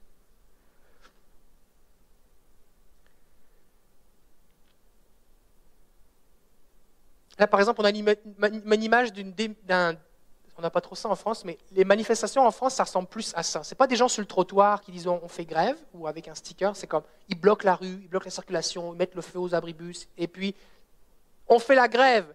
Puis là, c'est marqué CGT, c'est un syndicat en France, et ils ont les drapeaux. On est tous unis derrière la cause de ce syndicat qui porte nos valeurs ou nos revendications. C'est un symbole d'unité. Les gens, les stickers sur le chapeau, ils ont les casquettes, les chapeaux, les drapeaux, les bannières. Maintenant, chaque croyant a la possibilité de lever une bannière pour le Seigneur. Ce n'est pas un truc de si ça te tente. Psaume 60, verset 6. Tu as donné à ceux qui te craignent une bannière pour qu'elle s'élève à cause de la vérité. Donc, tu crains le Seigneur t'a donné une bannière. Pourquoi ? Pour que tu la ranges dans ton tiroir ? Pour qu'elle s'élève. Le Seigneur t'a donné une bannière, mais il faut qu'elle s'élève. Ça veut dire quoi ? Ça veut dire qu'au bout de tes mains, comme Moïse, quand toi tu lèves tes mains, c'est comme spirituellement, il y a comme un drapeau qui se voit que dans le monde spirituel. Et quand toi tu élèves tes mains pour le Seigneur spirituellement, tu élèves ta bannière, mais il faut les lever. C'est le Seigneur qui est notre bannière, notre cause. Ce n'est pas un syndicat, un club de soccer, un pays, une nation, ce n'est pas telle marque ou tel logo. Notre fierté, c'est le nom du Seigneur. Exode 17,15, Moïse bâtit un autel et lui donna pour nom l'Éternel, ma bannière. Jéhovah Nissi. Il est dit dans la Bible que j'élève mes mains vers toi qui sont comme une offrande. L'élévation de mes mains est comme une prière. Fait qu'il n'y a pas juste les paroles qui ont une action spirituelle, nos gestes aussi. Alors maintenant, qu'est-ce qui se passe dans le monde spirituel ? Ésaïe chapitre 13, versets 1 à 5. Oracle sur Babylone, révélé à Ésaïe, fils d'Amoz. Là, remarquez que c'est révélé à Ésaïe, c'est une révélation que Dieu donne. Ésaïe a une révélation de ce qui se passe dans le monde spirituel. Sur une montagne nue, dressez une bannière. Est-ce que vous avez déjà chanté « Mon Rédempteur vit » Alors ça dit « Je vais monter sur la montagne ». Ah, c'est ça. J'élèverai ta bannière, tout ça. Ben, c'est de là que ça vient. Monter sur une montagne nue, parce que si tu es dans la forêt, ça ne se verra pas. Parce qu'il faut que la bannière soit vue de loin. Et dresser une bannière et élever la voix, pousser des cris vers eux. Vers qui ? Vers les ennemis. Faites des signes avec la main et qu'ils franchissent les portes des tyrans. Donc, c'est un oracle sur Babylone. Il y a des tyrans qui tiennent des captifs et Dieu dit à son peuple, montez sur une montagne nue avec une bannière, levez les mains et appelez-les prophétiquement et élevez la voix. Et qu'est-ce qui va se passer ? Ils vont sortir des portes de la captivité. Donc je peux, en élevant une bannière, en élevant le nom du Seigneur, déclencher la libération chez des gens. Pourquoi ? Pourquoi ? Verset 3. J'ai donné des ordres à ma sainte armée. C'est Dieu qui parle. J'ai appelé les héros de ma colère, ceux qui se réjouissent de ma grandeur. On entend une rumeur sur les montagnes, comme celle d'un peuple nombreux. On entend un tumulte de royaumes, des nations rassemblées. Qu'est-ce que c'est ? Ce n'est pas des armées, c'est l'Éternel des armées qui passe en revue l'armée qui va combattre. On voit dans la Bible des moments, par exemple, lorsqu'il y a le siège de Samarie et que Élisée prophétise que la bouffe va être vraiment pas chère, il y a les lépreux qui vont, et puis ils découvrent que le camp, tout le monde est parti. Qu'est-ce qui s'est passé ? Ils ont entendu le bruit d'une armée puissante, le sol tremblait, et ils se sont sauvés. Il n'y avait pas d'armée. C'est qui ? C'est Dieu qui est arrivé. C'est Dieu qui est arrivé. L'Éternel des armées passe en revue l'armée qui va combattre. Ils viennent d'un pays lointain, de l'extrémité des cieux. L'Éternel et les instruments de sa colère vont détruire toute la contrée. Donc le truc c'est quoi ? Ça va mal, il y a des ennemis, montez sur la montagne, faites la bannière, faites des signes de la main, poussez des cris, qu'est-ce qui va se passer ? Les gens vont sortir, Dieu va envoyer son armée et il va tout ravager. C'est puissant. Et Ésaïe en a eu la révélation. C'est pas un truc que Ésaïe s'est dit, tiens, on pourrait faire ça. Tiens, ça me tente. Oh, je trouverais ça bon, j'ai vu ça quelque part. Oh, je me sens vraiment à l'aise, ça correspond avec qui je suis, mon type de personnalité. Non, c'est une révélation. Il dit, voici ce que je veux faire, voici ce qu'il faut que toi tu fasses. Maintenant, on va aller un petit peu plus loin. Les anges vont venir combattre contre nos ennemis. Ésaïe chapitre 31, versets 8 à 9. Ça, c'est la version seconde 1979. C'est pas une version édulcorée ou je ne sais pas quoi. C'est la Bible que tout le monde lit, d'accord ? Et l'Assyrien tombera sous un glaive qui n'est pas celui d'un homme. Est-ce que ça veut dire que c'est celui d'une femme ? Est-ce que ça veut dire que c'est celui d'un enfant ?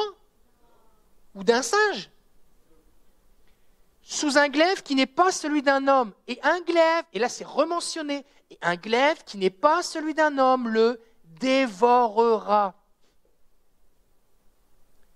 Qui est armé dans la Bible ?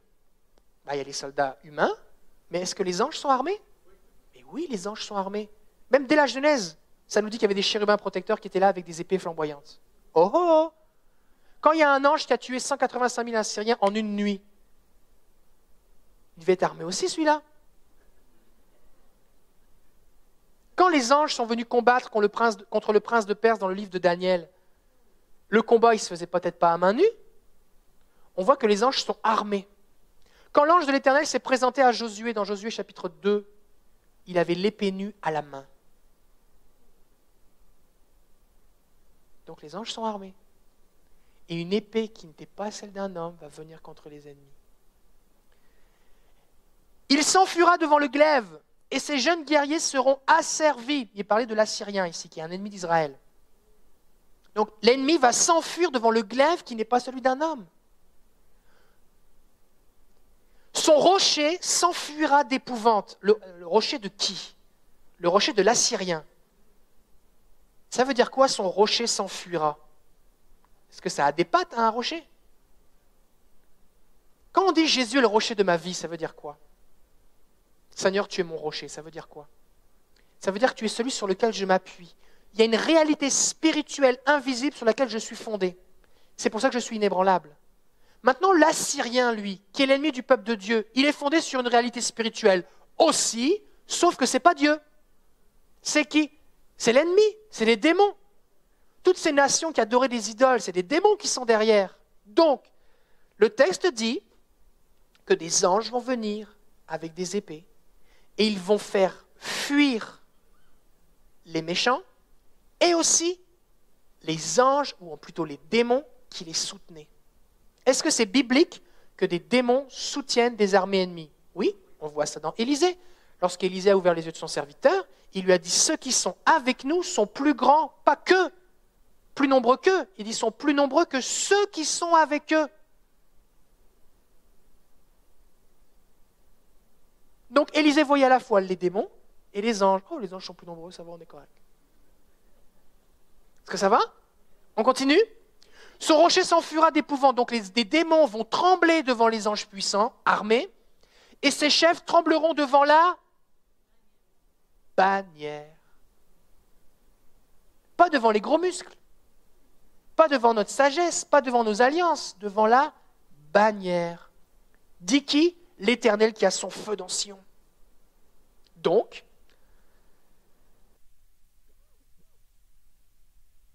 quand on élève la bannière, quelque chose de spirituel se passe. Est-ce que vous êtes un peu convaincus? Ça va? Alors, c'est ce qu'on va faire maintenant. On va maintenant déclarer les noms de Dieu en élevant nos mains. Je pense que vous avez des bannières ici. Fait que si on est capable de les sortir. Et ce que je veux que vous compreniez, c'est que si vous regardez cette vidéo en disant « Ah, encore une église avec un truc de drapeau, là », c'est pas du folklore. Je viens de vous faire toute cette démonstration biblique pour vous expliquer la valeur et la pertinence de cette chose. De la même façon que lorsque tu parles en langue, quelque chose se passe parce que tu dis des mystères à Dieu, même si tu ne le comprends pas. Lorsque tu élèves la bannière et que tu célèbres Dieu avec passion, les anges sont relâchés et la puissance et la gloire de Dieu descend. C'est bon? Alors voici ce qu'on va faire. Les bannières s'en viennent. On va se lever.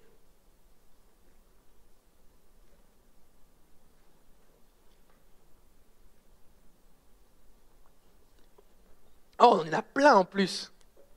Et ceux qui veulent, vous pouvez venir prendre une bannière. Ne soyez pas gênés, vous êtes sur YouTube.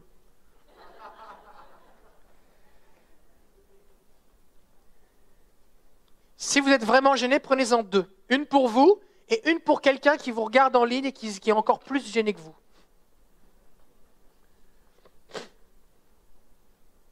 Alléluia. Et si vous nous regardez, que vous trouvez qu'on est fou et que vous nous méprisez, nous vous bénissons maintenant. Parce qu'un jour, j'étais comme ça, et Jésus m'a ouvert les yeux, et je ne voudrais pas revenir en arrière. Oh, il y a même des rubans. Des doubles rubans.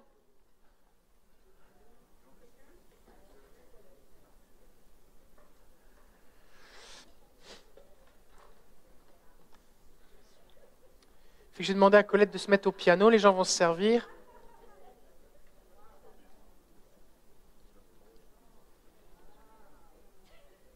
OK. Fait qu'on va afficher la diapositive suivante. Ah, merci. Sur laquelle il y a les noms de Dieu qui sont écrits sur la bannière ici. Il y a plus de noms de Dieu qui sont révélés dans la Bible que ceux qui sont écrits, c'est juste qu'il n'y avait plus de place.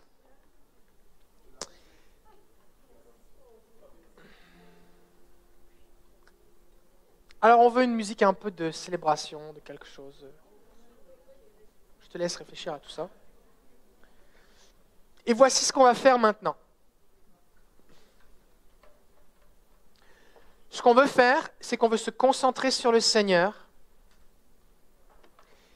Et je veux que vous lui offriez votre louange et votre adoration. Il en reste encore, hein? Approchez-vous, il en reste encore. Vous pouvez venir en prendre, vous pouvez même vous déplacer, tout ça.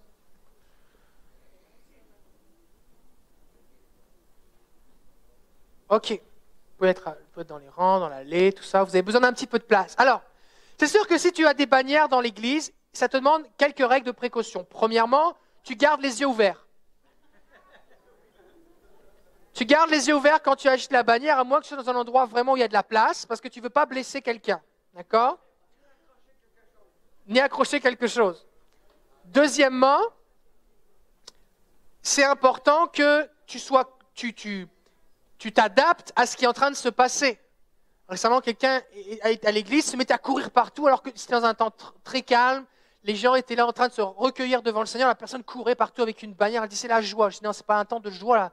C'est un temps d'honneur, de révérence. Fait qu'il faut être sensible à ce qui se passe, d'accord? Si vous utilisez les bannières comme un outil, comme des gens disent Amen, Amen, ou Alléluia, Alléluia, sans penser à ce qu'ils disent, ça va être juste de la religion. Vous allez juste rajouter du folklore, d'accord? L'idée, c'est quoi? C'est que là, je vais faire un geste prophétique en élevant cette bannière, parce que Dieu m'a donné ce mandat pour appeler les anges dans votre vie et sur cette église. Mais, Ça se peut que vous soyez chez vous et que vous ayez le goût ou que vous sentez que le Seigneur vous dit d'élever la bannière. Là, prenez un tissu ou fabriquez-vous une bannière ou achetez-en une, peu importe, et élevez la bannière, c'est pour le Seigneur. Vous n'avez pas besoin d'être en groupe pour élever la bannière, d'accord? Ça se peut que le Seigneur vous conduise pendant un temps de louange à le faire. Faites-le simplement, avec respect pour ceux qui sont autour de vous, mais ça se peut que c'est arrivé à plusieurs reprises dans notre Église, qu'on est dans un temps de louange, et quelqu'un s'approche et saisit une bannière et commence à faire comme un geste prophétique, et là, ça déclenche quelque chose. Pourquoi? Parce que quand tu fais un geste prophétique comme il est censé être, c'est-à-dire inspiré par Dieu, alors Dieu agit. Si tu essayes d'imiter un geste prophétique en faisant quelque chose qui ressemble sans direction du Saint-Esprit, pas grand-chose se passe. D'accord? Est-ce que ça fait du sens? Donc si vous êtes dans votre église, je dis ça pour tous ceux qui nous regardent, si vous êtes dans votre église et qu'il n'y a pas encore de bannière dans votre église, n'allez pas voir votre pasteur pour le tanner, le fatiguer, le saouler en disant il nous faut des bannières, sinon c'est pas une église, sinon je quitte l'église. Ça, vous n'avez rien compris. L'idée c'est, commencez déjà, vous, avec le Seigneur. Avec le Seigneur chez vous. Demandez la permission à votre pasteur. Vous pouvez vous mettre au fond. Vous n'avez pas besoin d'être devant sur l'estrade avec la bannière. Ce n'est pas pour les autres, c'est pour le Seigneur. Vous pouvez être au fond et louer le Seigneur avec votre bannière. Si votre pasteur vous donne l'autorisation, c'est bien. Si vous ne donne pas l'autorisation, respectez-le, bénissez-le. Vous pouvez lui faire écouter ce message et puis respectez-le. Parce que chacun a son cheminement. Peut-être que l'église n'est pas rendue là. Peut-être que votre pasteur est rendu là, mais l'église pas encore. Et il est en train de cheminer. D'accord? Pas de jugement, pas de comparaison. Qu'est-ce que ça me donne d'avoir une bannière et d'être rempli de critiques et d'amertume? Ça ne me donne rien. D'accord? Maintenant, il y a quelque chose de profond et de spirituel qui se passe. Alors voici ce qu'on va faire. On va commencer à élever nos voix vers le Seigneur et à lui donner toute la gloire. Alléluia. Concentrez-vous sur le Saint-Esprit et laissez-le vous inspirer les gestes et les mouvements de ce que vous devez faire. Alléluia. Seigneur, nous te donnons toute la gloire. Te donnons toute la gloire, Jésus.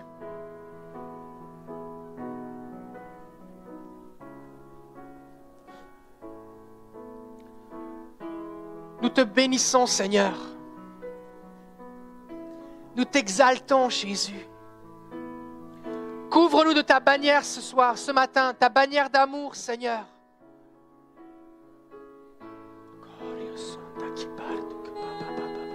Seigneur, nous élevons nos mains vers toi. Tu es notre bannière. Tu es la source de notre fierté. Nous nous réjouissons en toi. Nous te célébrons, Seigneur. Tu es digne. Tu es digne de recevoir la gloire. Ce qu'un homme peut recevoir, tu peux recevoir infiniment plus de gloire et d'honneur. Alors sois élevé ce matin, Seigneur. Nous te donnons toute la gloire. Alléluia. Nous te bénissons, Seigneur. Tu marches devant nous, Seigneur.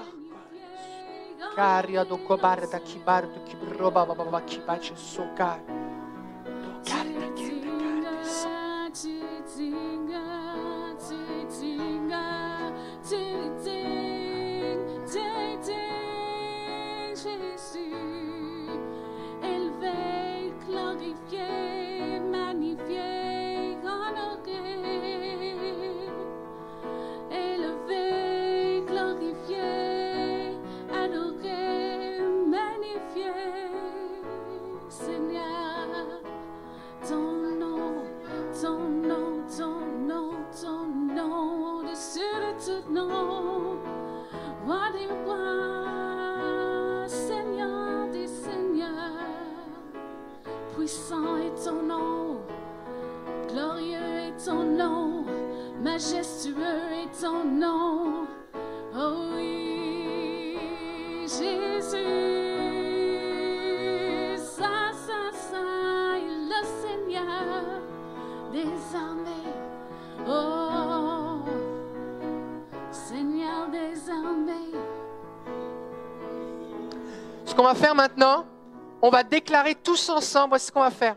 On va déclarer tous ensemble les noms de Dieu et on va les scander un par un, tous ensemble, en déclarant c'est qui il est.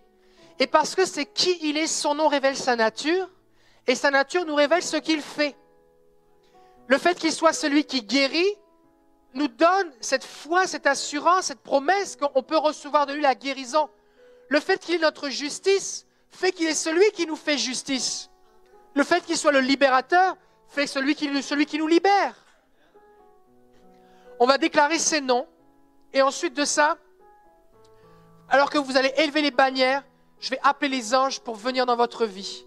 Et là où jusqu'à présent peut-être il y avait des difficultés, des résistances, je crois que l'armée de Dieu vient et se lève, et vos ennemis vont entendre le son de l'armée de Dieu. Le rocher va s'enfuir, et il va y avoir des percées spirituelles. Amen. Est-ce que vous êtes prêts à déclarer les noms de Dieu ensemble maintenant? Alors Seigneur, ce matin, nous déclarons que tu es le Tout-Puissant, ma bannière, mon secours, le Maître de l'univers, mon bouclier. Il me voit, mon Sauveur, il entend, mon berger, il pourvoit, mon libérateur, il guérit, homme de guerre, l'Éternel des armées, l'Éternel paix, ma justice, l'indomptable, ma force, Alpha et Oméga, Saint, Roi des rois et Seigneur des seigneurs. Alléluia! Alléluia! Célébrons le Seigneur. Koria sanda kiria so kiria san kiria la kibarioso. C'est qui tu es, Seigneur. Nous te bénissons. Alléluia. Alléluia. Shokiria sande. Alléluia. J'appelle maintenant au nom de Jésus les armées célestes. Éternel, passe en revue tes troupes, comme on l'a lu tout à l'heure. Alors que nous élevons la bannière, nous appelons les captifs à sortir des portes des tyrans au nom de Jésus. Nous appelons tes anges puissants, ceux qui sont armés de glaives spirituels, qui font fuir les démons devant nous, que l'ennemi recule et s'enfuit au nom de Jésus. J'appelle des percées maintenant. J'appelle des percées là où il y avait des résistances. Je déclare maintenant que le roi de gloire fasse son entrée. L'homme de guerre, le vaillant héros, le tout-puissant, l'Éternel des armées. Seigneur, viens. J'appelle des percées maintenant. Ta faveur relâchée au nom de Jésus. J'appelle des révélations du monde spirituel. J'appelle au nom de Jésus le secours de Dieu. J'appelle au nom de Jésus le pourvoi de Dieu. J'appelle au nom de Jésus la souveraineté de Dieu qui est la domination, la suprématie totale au nom de Jésus. J'appelle la guérison, j'appelle la protection, j'appelle le réconfort, j'appelle une révélation de ton attention dans la vie de tes enfants au nom de Jésus. J'appelle le salut, j'appelle le salut, j'appelle le salut. Que les prières qui ont été bloquées jusqu'à présent soient exaucées maintenant, comme on le voit dans le livre de Daniel, que tes anges viennent au secours de la réponse qui est venue de ton trône et que la réponse soit exaucée et relâchée.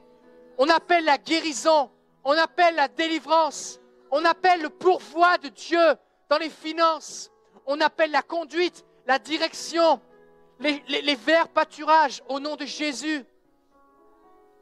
J'appelle ta paix, la paix parfaite que tu assures à celui qui se confie en toi, au nom de Jésus. J'appelle la sainteté maintenant. J'appelle une révélation de la sainteté de Dieu, comme Ésaïe. La pureté au nom de Jésus.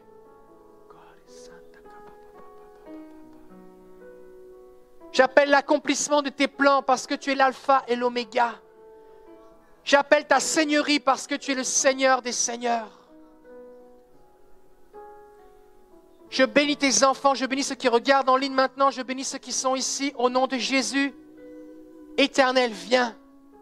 Nous te donnons toute la gloire au nom de Jésus. Alléluia. Maintenant, on va faire quelque chose. Je vais terminer en faisant ça. D'après ce verset de Cantique, chapitre 2, verset 4, il étend sa bannière sur moi et sa bannière, c'est l'amour. Je vous invite à vous mettre ici sur le devant et je vais juste simplement passer la bannière au-dessus de vous. Et je veux déclarer l'amour et la bonté de Dieu sur vous. Et que si vous êtes en ligne, recevez maintenant. Koria Santa, Kyriolo, Kabaria Santa. Saint-Esprit, viens. Je te donne toute la gloire, Père. Et j'appelle maintenant la manifestation de ta bonté à passer sur tes enfants. Étends sur eux ta bannière d'amour au nom de Jésus. Et je déclare maintenant que ton amour passe sur eux et que tu les couvres, Seigneur. Tu les couvres de ton amour au nom de Jésus. Alléluia. Relâche ton amour et ta présence maintenant sur eux, sur elles, au nom de Jésus. Alléluia. Que le ciel descende, que les prières soient exaucées.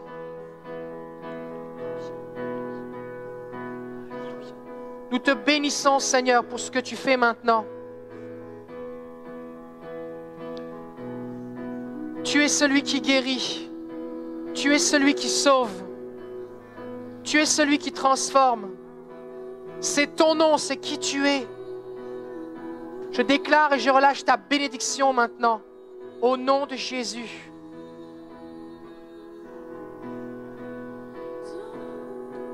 Celui qui repose à l'ombre du Tout-Puissant, à l'abri de ses ailes, est protégé. J'appelle ta protection maintenant, au nom de Jésus.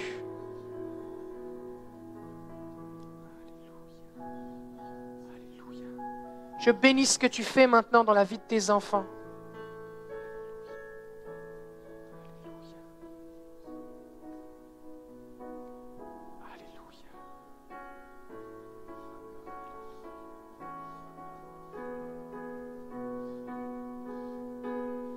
Seigneur, comme ce verset dit dans les prophètes, que ton peuple était comme une femme nue dans son sang dans un champ, que tu t'es approché, que tu l'as couvert de ton vêtement, en signe de faveur et d'acceptation.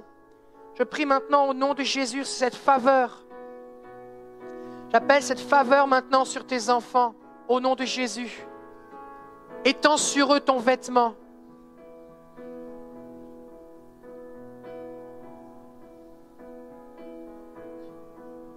Comme Boaz a étendu son vêtement sur Ruth, en signe d'alliance et de mariage, j'appelle maintenant tes enfants dans une nouvelle intimité avec toi.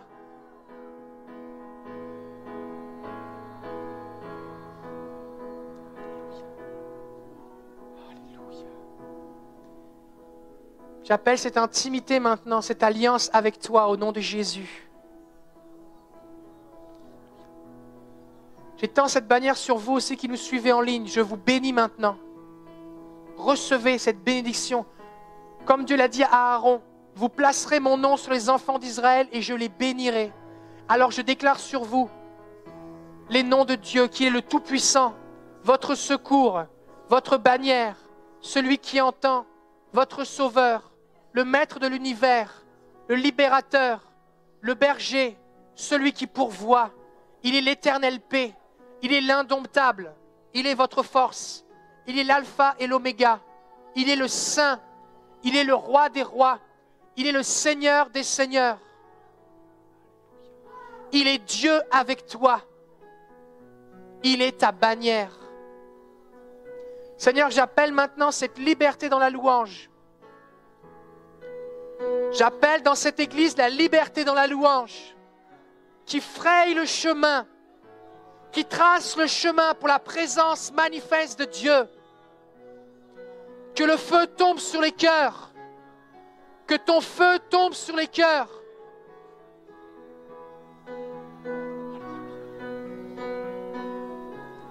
Que ton feu tombe sur les cœurs, Seigneur. J'appelle une multiplication de l'onction de louange.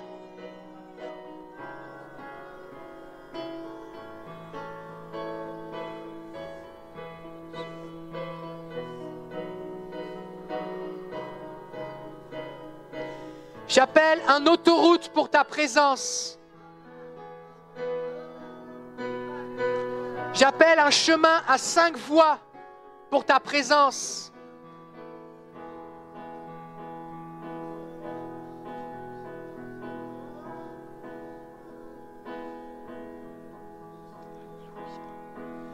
Ta parole dit dans le psaume 24, « Ouvrez-vous, portes éternelles, élevez vos linteaux, que le roi de gloire fasse son entrée. » J'appelle maintenant un élargissement du chemin qui t'était réservé dans cette église et dans la vie de chacune de ces personnes. Un élargissement afin que plus du ciel, plus de ta gloire, plus de ta présence puisse venir